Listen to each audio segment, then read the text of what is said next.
So blessed to be with you each and every morning. Kevin Miller on 107.5 FM, 580 AM, KIDO Talk Radio, the place to be heard in the Treasure Valley. Do want to remind you, we will be back. We're back, America. We're back, Treasure Valley. We're back at Dave & Buster's this Tuesday for our State of the Union party. Call them now to RSVP 208-901-3800. That's 208-901-3800. By the way, the only place, the only show in America where we turn a political event into a sporting event. Looking forward to seeing you Tuesday night.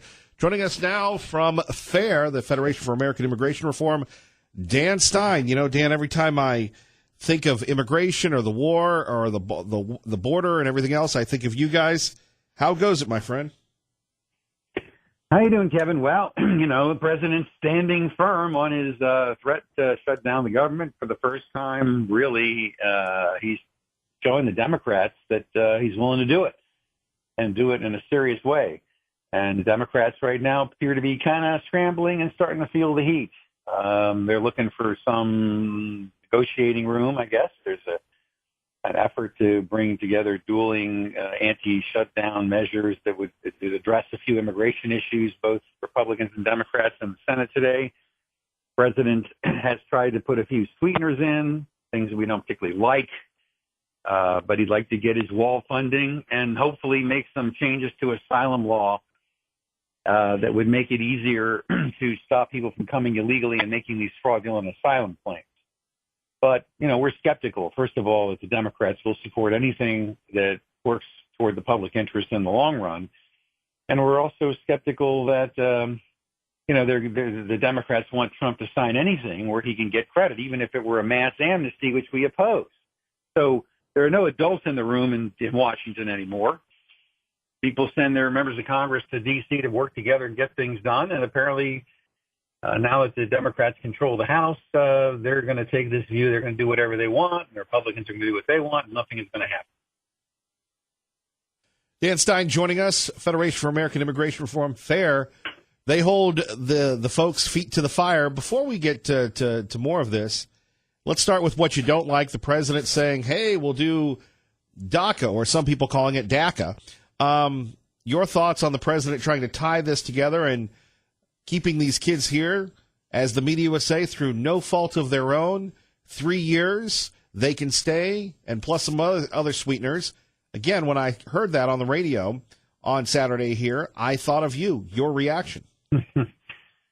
Look, you know, for most of our lifetimes, people crossing the border illegally have been young men in search of day work, agricultural work, those kinds of things. Now, that's all changed. You see these unaccompanied minors. You see mothers showing up with young children. Why has that happened? Well, it's happening because the United States has changed policies and enabled loopholes to be created that incentivize it.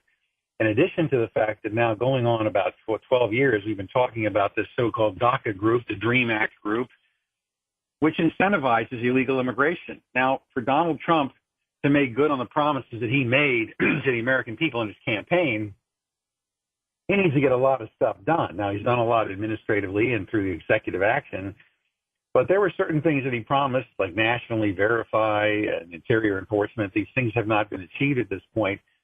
The wall is very interesting. It's an important component of border security, but unless we do something about interior enforcement, worksite enforcement, and most importantly, asylum fraud, the backlog immigration court system and related issues, then you build the wall, but aliens just going to show up at the port of entry demanding the right to come in and make these phony asylum claims. So the minute you start talking about an amnesty, even if it's a 3-year provisional, you know the Democrats in the House aren't going to settle for any 3-year provisional whatever. And he's talking about including the people who have temporary protected status. So these are people who are supposed to be here legally mostly, who, because of catastrophic, unforeseen conditions, could not go home.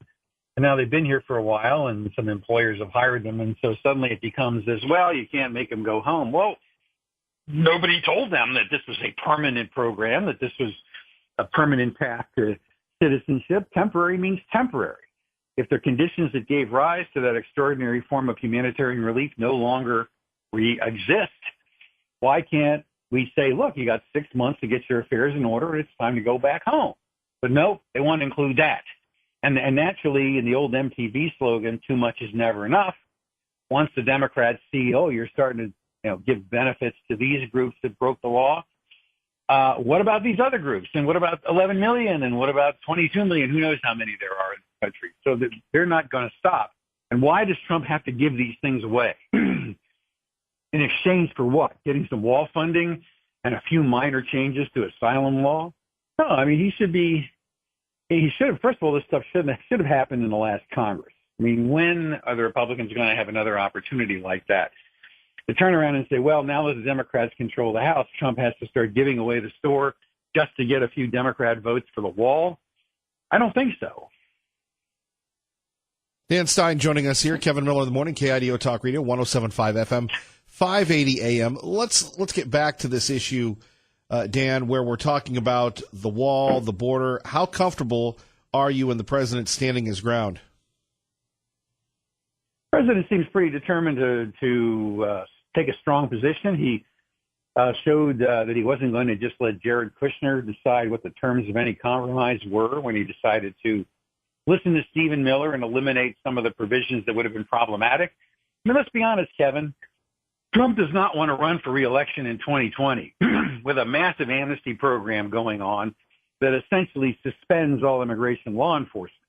I mean, that's what these amnesty programs do, because suddenly any alien who makes a prima facie case that he was here as of a certain date can't be deported, and the burden shifts to the government to prove that that's not true. And, of course, in most cases, the government rubber stamps the application through. That means that Trump would wind up running for re-election during the administration of a massive amnesty program. How does a guy who promised that he was going to take care of business, reinvigorate enforcement, carrier enforcement, state and local, E-Verify, build the wall, and all the other things, justify having enacted a mass amnesty? He keeps dangling these things out to try to get Democrats to the table. And the question is he actually trying to bring this about knowing the Democrats are not going to want him to sit in the Rose Garden and sign a bill that gives a big amnesty program? Or is he just trying to position the issue to try to show the Democrats have become so extreme, so unreasonable, that they've abandoned positions they've held for the last 100 years? Look at Kristen Gillibrand. I mean, she's having to explain why, in the beginning of her political career, she took positions totally opposite this no borders anarchy that the Democratic Party stands for now. That's how fast the situation has changed. Is Trump trying to set up the Democrats for the 2020 presidential campaign? And the Democrats fear that that's the case. They don't want Trump to get any victories on this, and they know that he's going to set them up. And frankly, he is setting them up. I mean, what he's doing through this shutdown is demonstrating that the Democrats, who believe that for some reason the shutdown always works against the Republicans, can, even when they're in the minority, make unreasonable demands because they figure the Republicans can never withstand the political pressure of a shutdown. You're starting to see some cracks in the armor among centrist Democrats who are leaning on the leadership. But the fact is, the way the polling works in our national media is, well, Trump's taking, all the heat for the shutdown. Kevin, some people certainly would quote, blame the president for the shutdown, but that doesn't mean that they don't support the president. Blaming him for the shutdown doesn't mean they don't support what he's trying to accomplish with it. Right. Dan Stein joining us from FAIR. Kevin Miller, 107.5 FM, 580 AM. How crucial is it? If we don't get it this time, are we done? We're never done. I mean, but is Trump our greatest hope so far, Dan? Well, look, when I look over this issue for the last 40 years, I see an escalating escalating public concern about the issue. I mean, I've been at this long enough to realize that there's a steady trajectory that we see here, we see in Europe and other places where people are becoming genuinely concerned about the future and the intensity. It's the intensity broadly felt over immigration that's causing this earthquake in our American politics. Doesn't mean that the next election is necessarily going to produce Trump's reelection, or that this issue is going to always be at the top of the tipple, if you will. But it's going to be building an intensity over time unless there's a sustained effort to reduce illegal immigration and cut down the overall level of immigration, because we're at the percentages that we saw at the turn of the last century. And at that point, Congress moved to restrict immigration. So either Congress is going to move to restrict immigration, or the issue is going to continue to heat up. And so It's more, this is a work in progress. Trump's really altered the dynamics by which this issue is debated. The elites can try to protect, can try to pretend that Donald Trump didn't get elected, that the people don't feel the way they feel. They can run all these phony push polls and put all these bogus commentators on cable news like Don Lemon. But the reality is people feel the way they feel, and they feel like the country needs to pause or a breather on immigration, and that's not going to go away. Dan, let's talk a little bit about the Angel families. One thing that Donald Trump has done is highlight them, and I don't know if you caught the CNN town hall meeting where the mom confronted Nancy Pelosi. We're going to play that later here on KIDO Talk Radio, but this is something that the media, if they were doctors or lawyers, they should be prosecuted for malpractice. Going back to your background as an attorney, they don't cover the side of the story that happens quite a bit in this country, unfortunately, whether it's in Arizona or California or in the Carolinas, where you have these illegals, these criminals who've been caught, released, and then they commit horrendous crimes. Yeah, they view, the media, what remains of the media. I mean, clearly the media is not what it used to be. We're moving back toward kind of a 19th century view of the media where each outlet has a strong editorial bias and position, and you have to consult a lot of different sources in order to try to get at the truth. You have to read Breitbart if you're going to read, Salon. you have to read broadly because you can't count on CNN or MSNBC in particular to tell you the truth about what's happening on the immigration issue. They intentionally and deceptively cover up the story, omit key facts, don't cover the story at all. People, if they knew actually what was going on and heard more about it on a regular basis, like, for example, the way Lou Dobbs covered this story for CNN back in 2006 and 2007, it was a major issue even in the campaign there between McCain and Obama. So the pendulum can sometimes swing back, and you may see the networks begin to cover the stories again. But what's happening on the border is unbelievable. And yet, unless there's a child being separated from a mother, and then again, we've had bogus stories and photo ops that have tried to manipulate public opinion. People generally don't see what's happening down there every day. If they did, they would be outraged. So, we have to find ways of getting the story out. That's why talk radio is so important. Social media, online outreach is important. Americans who care about the truth about this issue have to consult the sources that are going to tell them the truth. And it takes a certain amount of courage to tell the public the truth about this, because there's a lot of money, a lot of influence, a lot of political power at stake in the immigration issue. And frankly, these elites would rather keep the public in the dark. Dan, one more time, if people want to get a hold of you to continue the fight, what can they do, sir? Well, it's www.fairus.org, fairus.org. Join an army of concerned American citizens and recent immigrants who are here legally, certainly. Who do it the right way. You become part of an active team of Americans who are concerned about this issue, get the information you need and the ability to take action to bring about real reform. We appreciate you in the trenches, my friend. Always a pleasure, Kevin. Thank you. Dan Stein joining us from FAIR. Tom in Nampa, so patient with us. Kevin Miller, KIDO Talk Radio. Good morning, Tom. Good morning, Kevin. Excuse me. Quick question for you. Uh-oh. The media, the left, keeps yelling about, he was a Vietnam veteran, which he was a Vietnam-era service member, which is slightly different. My question is, when did the media and the left start caring about veterans?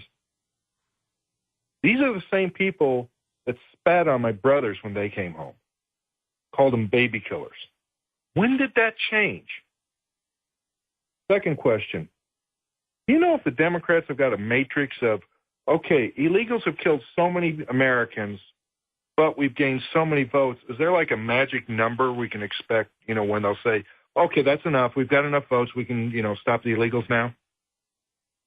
I don't believe it's I don't believe it's ever enough for them, Tom. Nothing but getting a vote. They have no decency. None at all. Kevin, still there? Yeah, Tom, you were fired up, so I'm getting out of your way. it's just the whole thing. If illegals coming into this country voted Republican, the Democrats would have a wall so big you could see it from orbit. You're right on and that cover one. it with tasers. Yeah, you're right. What, if they just come out and say, we want these illegals in here because we know they're going to vote for us as soon as we grant them citizenship or before in some cases. At least that'd be honest. Because they don't care about these people. They don't care, the only thing in the world the Democratic Party cares about is getting power and retaining power. They just come out and say that, at least to be honest. Never trust a sorry, lib. Never trust a lib. Well, you trust them to be liberal. They're a lot like the Trust Sith, though. snake. They always travel in twos. Yes. And, trust a snake to be a snake. What would you say to them directly? Why don't we do that? What would let's say there are 3 or 4 libs listening right now. What would you say to them directly? Is power so dear to you, you're willing to let people be killed for it? How many dead Americans does it take for you to say, this might not be a bad idea? I have no problem with immigration. Oh, you want to come in here? Fine. Welcome aboard. Here's some paperwork to fill out. If you think about an immigrant, especially some poor guy from Guatemala or Honduras or Salvador, they have walked a long way or taken some truly horrific bus and train rides. They've got get up and go because they got up and went. Good spirit to have in this country. I would just like to know, you have some felony convictions in the old country? Huh. Yeah, let's talk. Let me ask you a question. If you were hiring a babysitter, are you going to just step out the front door and the first guy you see walking down the street say, hey, I want you to babysit my kid for 3 hours? I think you would vet them just a little bit. Think of that guy in Nevada accused of killing 4 people. That guy that was arrested for killing that peace officer in California. Maybe it would be a good idea if we didn't allow these people into this country. Or if we're, to say, okay, America is going to be the refuge of the world. Everybody can come here. Why don't we just extend America and save them the walk? Just take over Honduras, Salvador, Nicaragua, wherever. Save them the walk. It's a humanitarian thing. Tom, thank you for the call. Appreciate it. No, don't apologize at all. Bye-bye. All right, 580-5436. 580-KIDO. Coming up next, a very emotional mother confronts Nancy Pelosi.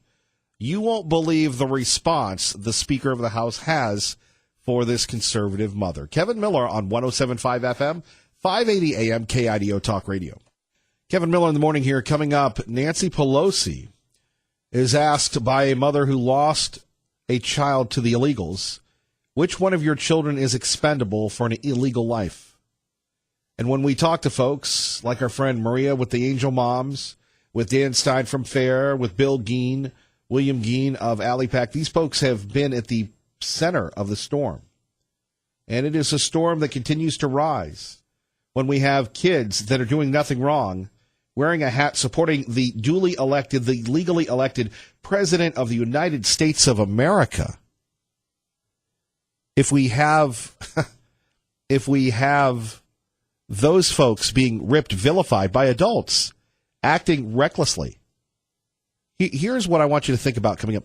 What would you do if those were your kids? 580-5436, 580-KIDO. That's next with me, Kevin Miller, 107.5 FM, 580 AM, KIDO Talk Radio. Good morning, Maggie. Good morning, Kevin. You can always email me, Kevin at KIDOTalkRadio.com. Sometimes I read emails.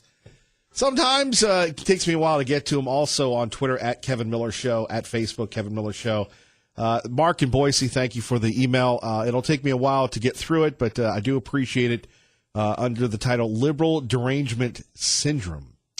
Thank you for that one. All right, before we get to our friends at Fox News, do want to remind you, coming up on Tuesday, we are once again going to be at Dave & Buster's. Whether there's a State of the Union, or, well, I guess if there's no State of the Union, we're not going to be at Dave & Buster's. When there is a State of the Union, we will have a State of the Union watch party, and we will go back and forth as we do. We'll have your reaction, your post reaction. Then the next day, as always, right before Glenn Beck, we will take your phone calls on the State of the Union. And many people are wondering, our friends at Channel 7's running a poll saying, should there be a State of the Union? And 54% of the people saying, yes, there should be. You ever been around people where, they use the phrase, you're not the boss of me? Now, the only time I've heard that is I've heard that in movies. You're not the boss of me.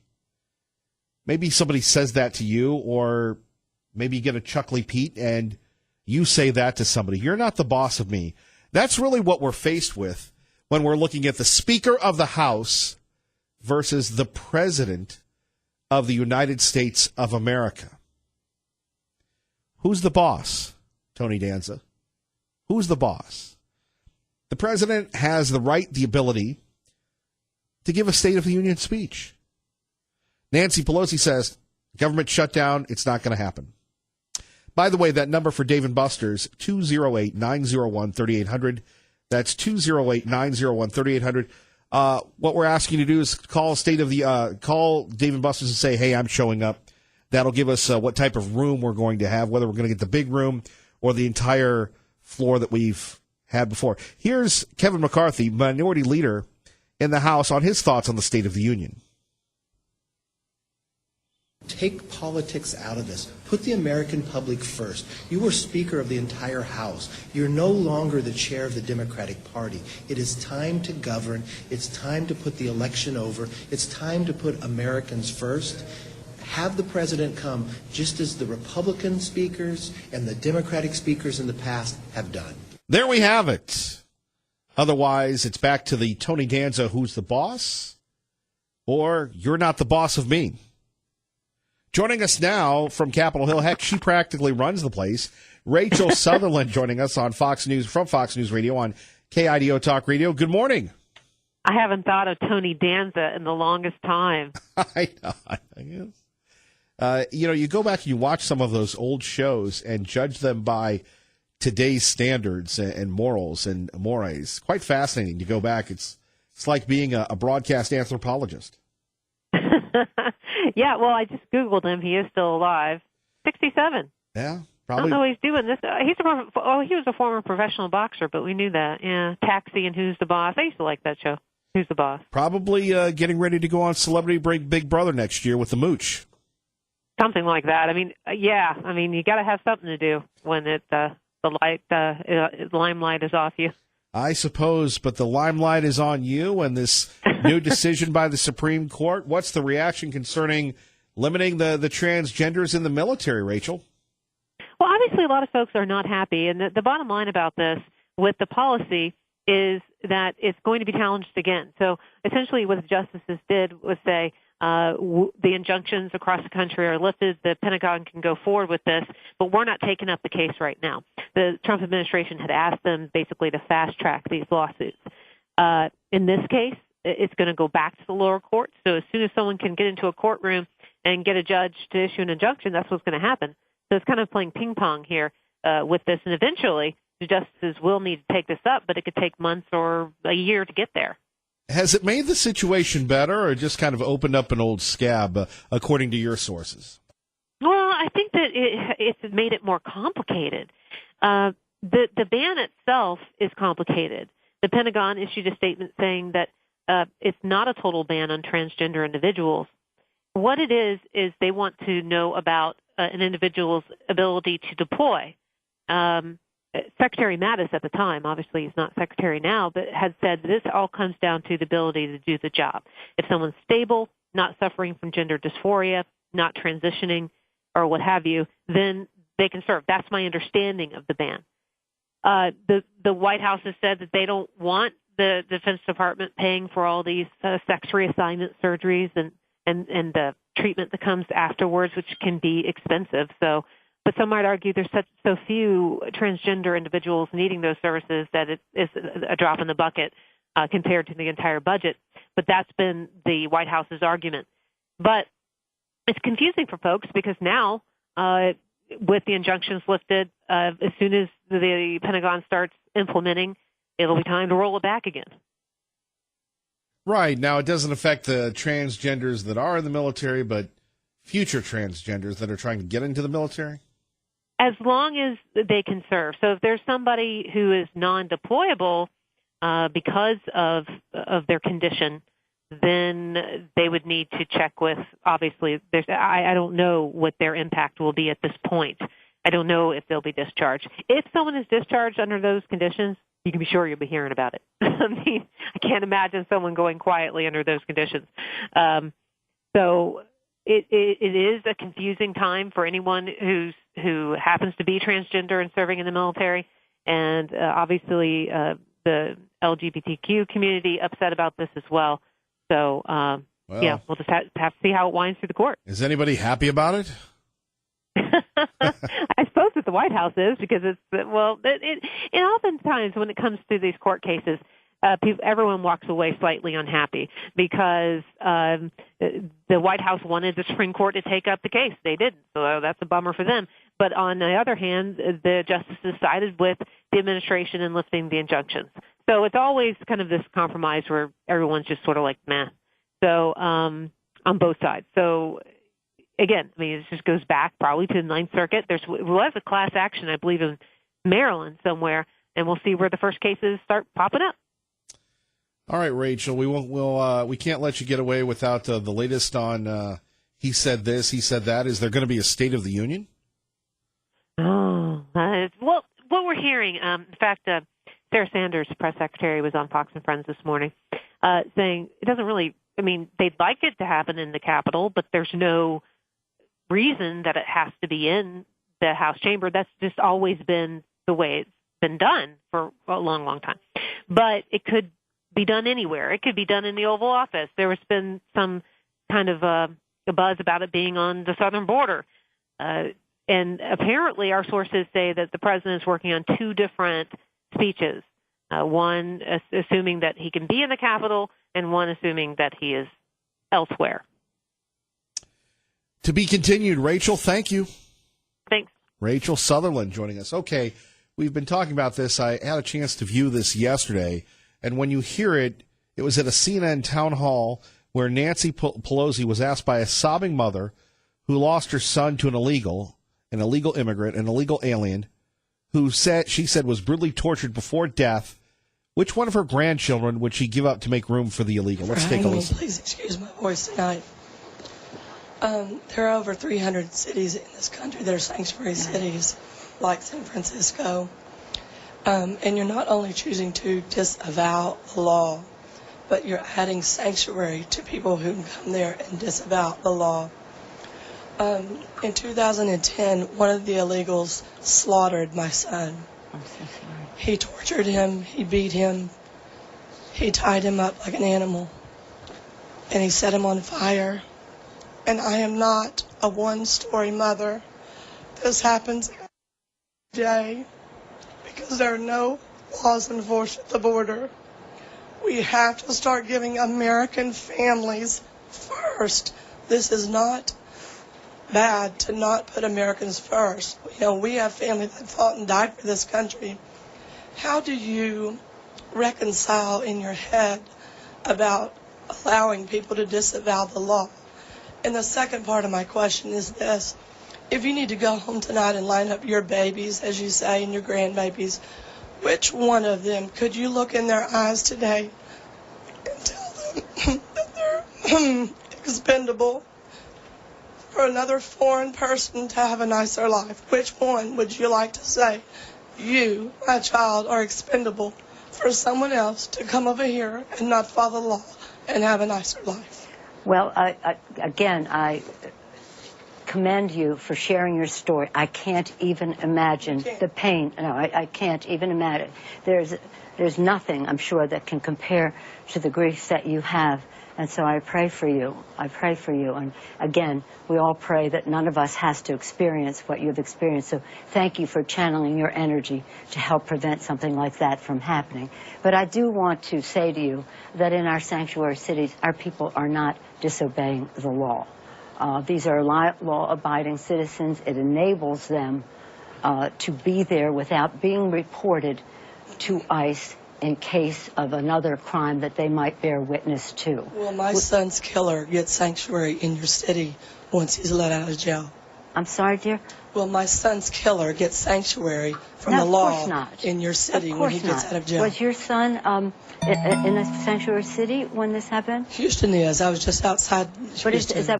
You know, Nancy, and look how she's trying to grill this woman who had so much courage remembering her son killed by an illegal, a criminal illegal. And here you have Nancy Pelosi so much worried about people coming into the country illegally,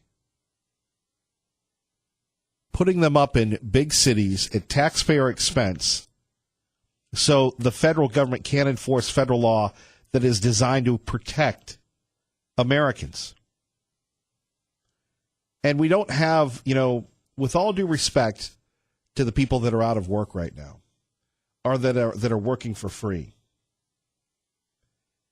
A lot of people have lost jobs. A lot of people have worked for free. And you don't have people crying for them. Construction workers lose their jobs all the time. They don't have people giving them free food and that sort of thing. And that shows you the generosity of our community, the generosity of Americans. Should these folks working for the federal government be forced to work for free? No. But the hyperbole that goes on, now we've got the FBI complaining that we're not safe. From what I understand about being an FBI agent, that's a pretty high calling. Not everybody can be an FBI agent. Not everybody can be a Secret Service agent. Not everybody can be in law enforcement. And sometimes we ask our friends when they say, I do for the love of the country, well, that's what you've got to do.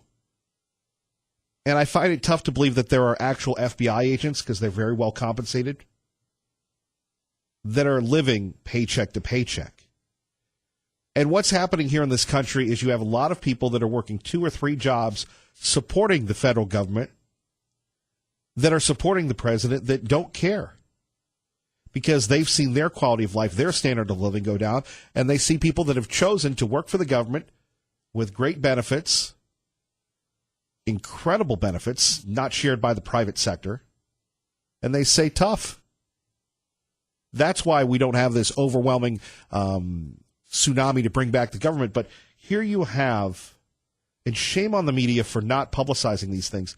Mark in Boise, I appreciate the email, and red meat, right-wing guy, yeah. And I don't think there's anything wrong with calling people libs. I don't think there's anything. You're a lib. Not you, sir, but others. You're a liberal. You're a lib. Own it. You could say I'm a conservative. I have people all the time going after people that are associated with this program saying I'm an extremist. What's an extremist about loving America? See, the libs can dish it out, but they can't take it, number one. And number two, shame on all these people in their sanctuary cities for offering sanctuary against federal law enforcement doing their job, and it's risky. These narco-terrorists, these coyotes, these people that traffic women for sex and children and men and boys, little boys. Where is our media standing up for what's right? That's why it's so important that we have our little town hall meeting every morning. You're not getting it anywhere else. There's a reason for that, and the libs are scared. They don't like people like you and me having the ability to organize, to communicate, to rally. I thought we were done after Obama. It's just getting started. At 580-5436, 580-Canada. Here you have a mom. Where is Nancy Pelosi's empathy for this woman? How about this? Shut down the sanctuary cities. Enforce federal law. Is that asking too much? You're listening to 107.5 FM, 580 AM, KIDO Talk Radio. Kevin Miller, KIDO Talk Radio. Back to your phone calls. Max in Garden City, KIDO Talk Radio with Kevin Miller. Good morning, Max. Good morning. You know, when you look at the Washington situation, especially with Pelosi, you have to ask yourself one question about her and people of her ilk, and that is, are they even Americans? By experience. When's the last time Nancy Pelosi went into a Walmart or Albertsons, pushed her shopping cart around, and got food? When's the last time Chucky Schumer sat down and looked at the power bill and said, oh, that's a lot of money. I'll figure it out. When's the last time these people lived like real people? They're sitting in their high seats, passing their judgments, making their sanctuary cities, laughing at us because they know, what was it? I forget which leader said that we should leave government and governance to the professionals. I don't know. What would you say to this mother? I would say, sweetheart, I'm so sorry to hear about it. I can't possibly tell you that I understand, but I'm trying. We need to do all we can so that your case is an isolated case, so that it's not repeated anymore. That's what we need to do. We need to lower our barriers and speak with the Republican Party. We need to negotiate and work out a deal so that illegal aliens are not allowed to prey upon our citizens. They're traveling in packs like rabid wolves looking for the innocents. We'll help you, ma'am. We'll do our best. But that's not what Pelosi's saying. She's saying, I'm on top, you're on the bottom. Ha! And I guess my second point I wanted to mention, why are you and many other commentators, Sean Hannity, so bad at it, referring to them as immigrants, either illegal immigrants, undocumented immigrants? They're not immigrants. My wife is an immigrant. She filled out the papers. She stood in line. We paid the fees. They're aliens. They are illegal invading aliens. If I don't hear the term illegal alien, I know it's being soft-pedaled, and that's just one step closer to a horrific life we don't want to live. Open borders. Anybody that even stands in an airport lobby can vote. What's wrong with this picture? It is my country. I love my country. And I'm watching it being devoured by the libs, the slimy, liberal, snowflake class. And if you're a lib listening to me right now, you know what? Kiss my armpit. You're on it. I'm no longer patient with these people. You'd like them to kiss your armpit. Well, I can't say the other words because you'll bleep me out and hang up on me. I really want to throw a pile of expletives in their way and pray to God that they're stupid enough to swing on me. Well, we admire your restraint. You know what? That restraint's running out. I'm getting older, Kevin. Max, thank you for the call. Appreciate it. Quickly to Jim in Middleton, and then we'll go to traffic. Good morning, Jim. Good morning, Kevin. Happy belated Happy New Year there. Happy New Year. Hey, Kevin, I just wanted to make an observation there. You notice that the people on the left, a lot of the newly elected and the Democrats in general, are worse than the actual white supremacists of yesterday. It's just over the top how hateful they are. They're gaining a little bit of power, some of them, and they have become what they claim to hate. And it's just beyond me that the hypocrisy is just over the top. Just an observation that I'd throw out there. Fair enough. Thank you, Jim. Okay. Have a good day, Kevin. Happy New Year. You bet. Bye-bye. Bye-bye. And I'm Kevin Miller on your home for Fox News on the radio, KIDO Talk Radio. Coming up next, we will talk to Dan Perkins, talk a little bit about oil prices, get your thoughts on that. Don't forget our State of the Union party will be at Dave & Buster's. We would love to see you there. Here's the number to call, 208-901-3800. That number again for Dave & Buster's, 208-901-3800. Hope to see you there Tuesday night. And, of course, Wednesday we'll be taking your calls. Your first chance to react is right here with me on KIDO Talk Radio, your home for Fox News, 107.5 FM, 580 AM. Good morning.